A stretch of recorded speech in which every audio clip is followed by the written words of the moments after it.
Hello guys, once again welcome back to my channel. आज के इस वीडियो में पढ़ने वाले हैं एक्सरसाइज 6.0 का क्वेश्चन नंबर 4। क्वेश्चन नंबर 4 दिया है कि आकृति में DE समांतर है AC के और DE समांतर है AE के। यहाँ भी DE दिया हुआ है और यहाँ भी DE दिया हुआ है, सॉरी यहाँ पे DF है। जो DE है वो समांतर है AC के और जो DF है वो समांतर है AE के। हमें ये सिद्ध करना है कि जो BF है वो BF अपान FE बराबर होगा BE अपान EC के, और ये आकृति दी हुई है। दो चीज़ें दी हुई हैं, एक DE समांतर है AC के और दूसरा DF समांतर है AE के। मैंने यहाँ पे दो फिगर बनाया है समझाने के लिए, ये इसका फिगर है। अब जैसे एक चीज़ यहाँ पे कह रहा है कि जो DE है समांतर है AC के, तो यहाँ पे लिखेंगे हम दिया है, दिया है,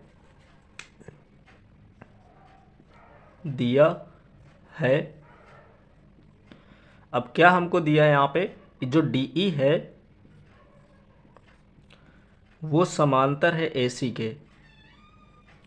तो अगर DE समांतर होगा AC के तो उनके जो भुजाओं का अनुपात होगा वो बराबर होगा।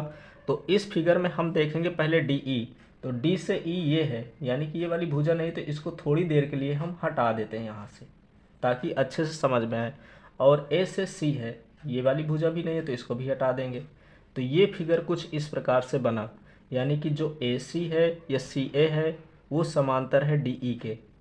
तो ये दो भुजाएं समांतर है, ये वाली जो भुजा है इस भुजा के अगर समांतर है तो इन भुजाओं का जो अनुपात होगा वो इसके बराबर होगा, ये हमें दिया हुआ है।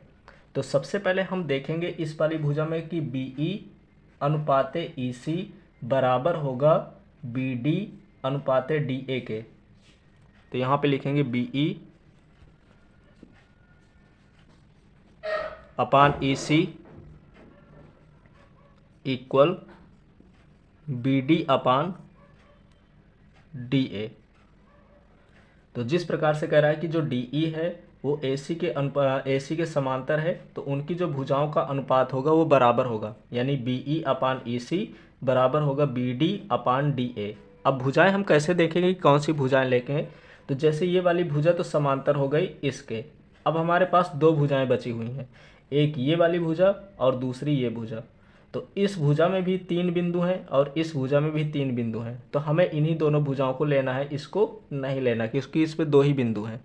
तो हम लेंगे यहाँ पे BE upon EC equal BD upon DA। इस प्रकार से ये हो गया इक्वेशन नंबर फर्स्ट। और इसको लिखना चाहें तो हम यहाँ पे लिखते हैं सकते हैं प्रमेय 2 से।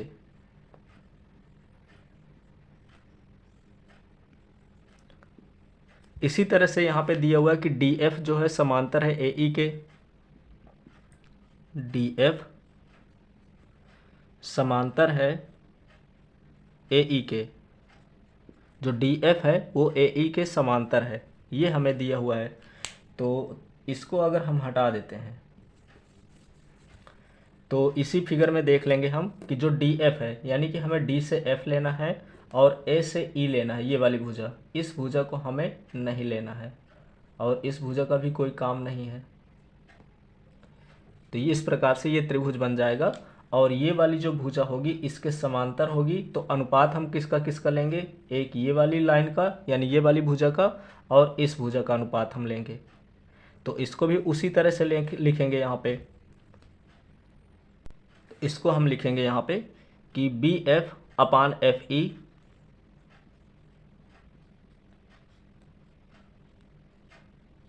इक्वल BD अपान DA, BD अपान DA। इस प्रकार से ये हो जाएगा समीकरण नंबर 2। और यहाँ पे लिखेंगे प्रमेय 2 से। तो इस त्रिभुज में दो चीज़ें कह रहा था कि पहला कह रहा था कि जो DF है वो समांतर है AE के, तो ये DF हो गया और ये AE हो गया। तो ये जब दोनों समांतर हैं तो बाकी की जो दो भुजाएं बची हुई हैं तो उनका जो अनुपात होगा वो बराबर होगा, यानी कि BF अपान FE बराबर होगा BD अपान DA के।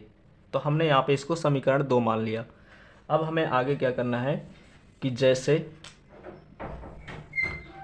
समीकरण नंबर 1 ये दिया है, समीकरण नंबर 2 ये दिया है, तो इधर भी B D upon D A है और इधर भी B D upon D A दिया हुआ है, तो दोनों इक्वल हैं। तो अगर ये दोनों इक्वल हैं तो ये दोनों भी इक्वल होंगे। तो लिखेंगे यहाँ पे समीकरण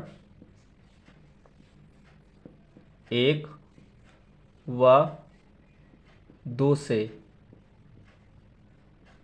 तो समीकरण 1 व 2 से अगर ये दोनों बराबर हैं तो ये दोनों आपस में बराबर होंगे। तो लिखेंगे बी ई अपान ई सी equal B F upon F E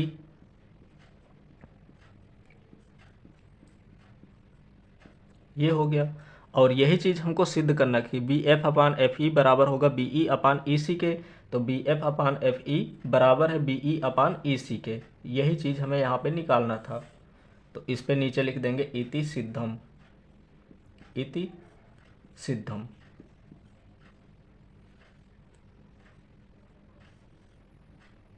इस प्रकार से क्वेश्चन नंबर 4 यहाँ से कंप्लीट हो गया।